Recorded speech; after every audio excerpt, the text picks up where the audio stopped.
విజయవాడతో పాటు పరిసర ప్రాంతాల్లో భూ ప్రకంపనలకు సంబంధించిన మరింత సమాచారం మా ప్రతినిధి సూర్యారావు ప్రత్యక్ష ప్రసారం ద్వారా అందిస్తారు. ఇవాళ ఉదయం ఏపీ తెలంగాణ రెండు రాష్ట్రాల్లోనూ సంభవించిన భూకంపం వణికింపజేసింది. మొత్తం మీద ఉదయం కొన్ని సెకండ్ల పాటు భూమి కంపించింది.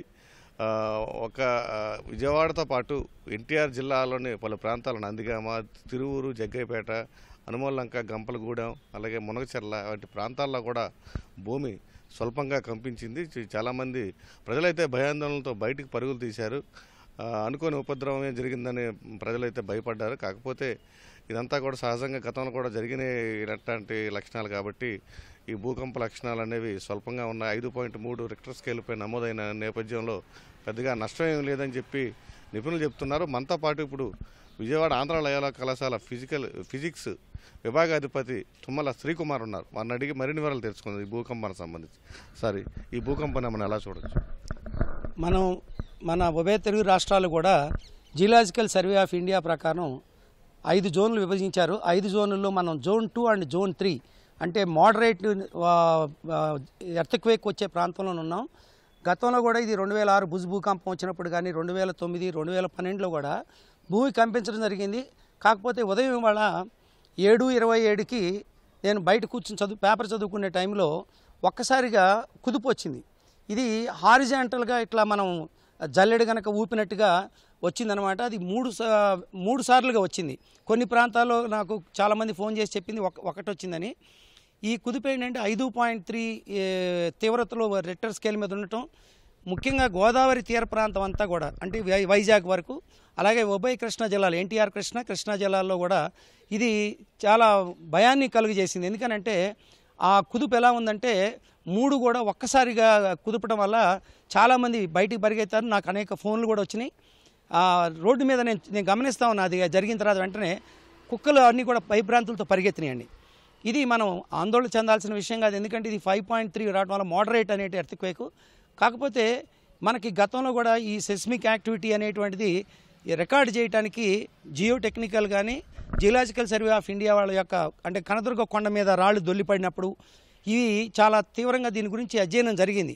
కానీ గత 10 సంవత్సరాల నుంచి మళ్ళీ దీన్ని రాష్ట్ర విభజన తర్వాత ప్రయారిటీస్ మారిపోవటం ఇవి గుర్తుపెట్టుకోలేదు. అందువల్ల కొత్తగా మనకు ఏర్పడేటువంటి అమరావతి రాజధాని కానీ బహుళంతస్తు భవనాలు కట్టాల్సినటువంటి వైజాగ్ నగరంలో కానీ హైదరాబాద్ కానీ ఖచ్చితంగా జియో టెక్నికల్ విభాగాన్ని అంచనా వేసుకుని రాబోయే దశాబ్ద కాలంలో లేదా 2 దశాబ్దాల్లో 3 దశాబ్దాల్లో ఈ జోన్ 3 దగ్గర నుంచి జోన్ 2 ప్రాంతాలు ఏ విధంగా మారుతూ ఉంటాయి అనేది ఖచ్చితంగా అధ్యయనం చేయాల్సిన అవసరం ఉందండి. అయితే ఈ భూకంపం మనకి తెలిసినంతవరకు ఏంటంటే బే ఆఫ్ బెంగాల్లో ఉన్నటువంటి ఏషియన్ టెక్టానిక్ ప్లేట్ అంటాం. ఈ భూమి మీద 7 పలకల మీద ఉంది భూమి అంతా కూడా. 7 పలకల్లో ఒక గ్రేట్ యురేషియన్ ప్లేట్ ఒకటి, అలాగే ఏషియన్ ప్లేట్ అంటాం. ఆసియా ఖండం ఉన్నటువంటి ఈ రాయి హారిజాంటల్గా జరిగిందండి ఇప్పుడు జరిగినటువంటిది. అంటే సమాంతరంగా అటు ఇటు జరిగింది. అంటే ఇది ఏదో ఒక రాయిని మలేషియా ప్రాంతం కానీ ఆ ప్రాంతంలో ఉన్న ఒక రాయిని ఒరిపిడి చేయటం జరిగింది. దీని ప్రత్యక్ష ప్రభావాలు ఎలా ఉంటాయంటే భవిష్యత్తులో కూడా 2-3 చిన్న ట్రెమర్స్ రావచ్చు.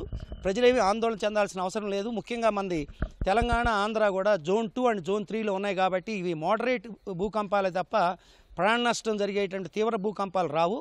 కాకపోతే ఈ ట్రెమర్స్ మనకి ఇండికేట్ చేసేది ఏంటంటే ఉత్తరాఖండ్ కానీ హిమాలయన్ ప్రాంతం కానీ భుజ్ కానీ మహారాష్ట్రలో ఉన్న లాతూర్ కానీ అలాగే ఉత్తరప్రదేశ్, నేపాల్ ఈ ప్రాంతాలు హిమాలయన్ బెల్ట్ మొత్తం కూడా అలాగే బెంగాల్ తీర ప్రాంతం కూడా కొంత ఎక్కడైనా సరే రాబోయే నెల రోజుల్లో కానీ 2 నెలల్లో కానీ తీవ్ర భూకంపాలు రావడానికి దీని ట్రెమర్స్ ఫాలోడ్ అయ్యే అవకాశాలు చాలా ఎక్కువగా ఉంటాయి.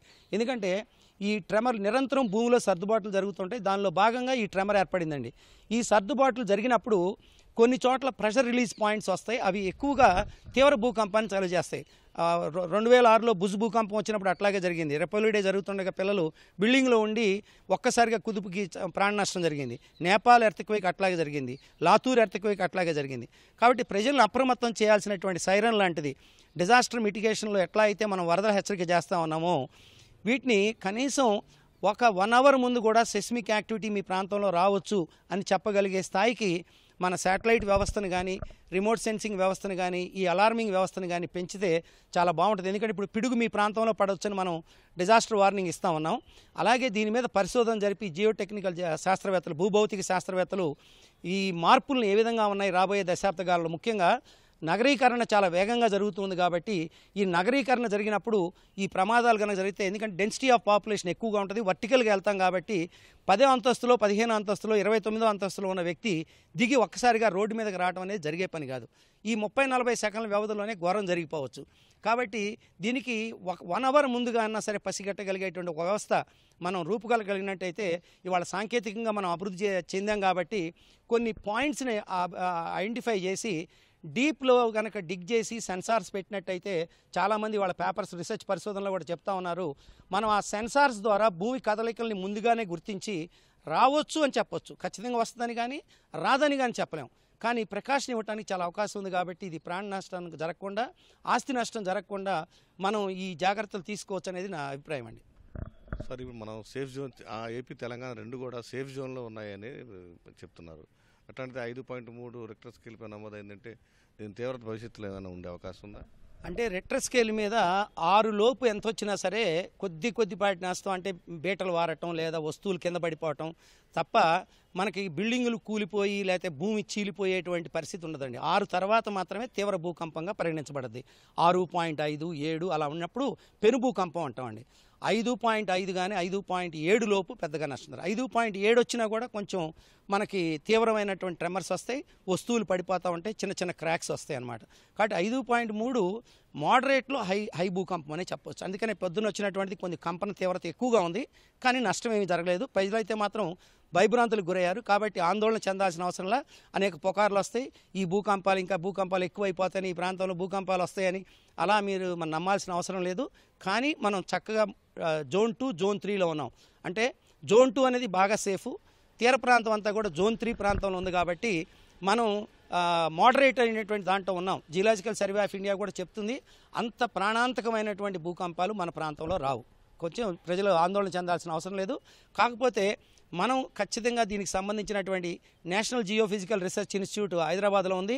దాని యొక్క ఉపశాఖని ఖచ్చితంగా అమరావతి ప్రాంతంలో ప్రారంభించాలి. మన సీఎం గారు కానీ మన విద్యాశాఖ మంత్రి కానీ వీళ్ళందరూ కూడా కృషి చేసి మనకి ఎన్జీఆర్ఐ యొక్క ఉపశాఖని ఖచ్చితంగా ఇక్కడ తీసుకురావాల్సిన అవసరం ఉంది. ఎందుకంటే తీర ప్రాంతం జోన్ 3లో ఉంది కాబట్టి మనకి అధ్యయనం, దాని పరిశోధన అవసరం ఉంది. ఇది గుర్తెరిగి జియోటెక్నికల్ ఇన్స్టిట్యూట్ని అలాగే దీనికి సంబంధించినటువంటి డిజాస్టర్ అన్నీ కూడా ఇంటిగ్రేట్ చేసుకోవాలి. దీన్ని అంటే ఒకే చోట పెట్టుకోవాలి. అంటే పిడుగులు పడే విషయాలు కానీ, వరదల హెచ్చరిక కేంద్రాలు కానీ, భూకంపాలు కానీ, ఇవన్నీ కూడా విపత్తుల సంరక్షణలో భాగంగా ఇంటిగ్రేటెడ్ సిస్టమ్ని కనుక డెవలప్ చేసుకుంటే చాలా బాగుంటుంది అనేది నా అభిప్రాయం అండి.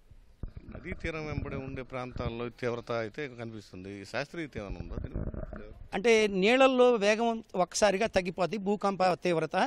నదీ తీర ప్రాంతం వెంబడి రావడానికి మెయిన్ కారణం ఏంటంటే అడ్డు ప్రాంతాలు ఎక్కువ ఉండడం, అంటే వేవ్స్ యొక్క ఇంటెన్సిటీని తగ్గించడం కుదరదు కాబట్టి అందుకనే గోదావరి పరివాహక ప్రాంతం మొత్తం కూడా ఒక్కసారి కుదుపుకు గురవడానికి కారణం. ఎందుకంటే అక్కడ బిల్డింగ్స్ కట్టడాలు కానీ లేవు కాబట్టి. సో ఇప్పుడు మనం పోలవరం ఆ ప్రాంతంలో ఉంటుంది, చాలామంది ఆందోళన చెందుతుంటారు పోలవరం ఈ సెస్మిక్ యాక్టివిటీని తట్టుకోగలిగిన విధంగానే దాని యొక్క ఫౌండేషన్ కానీ అన్నీ చేశారు.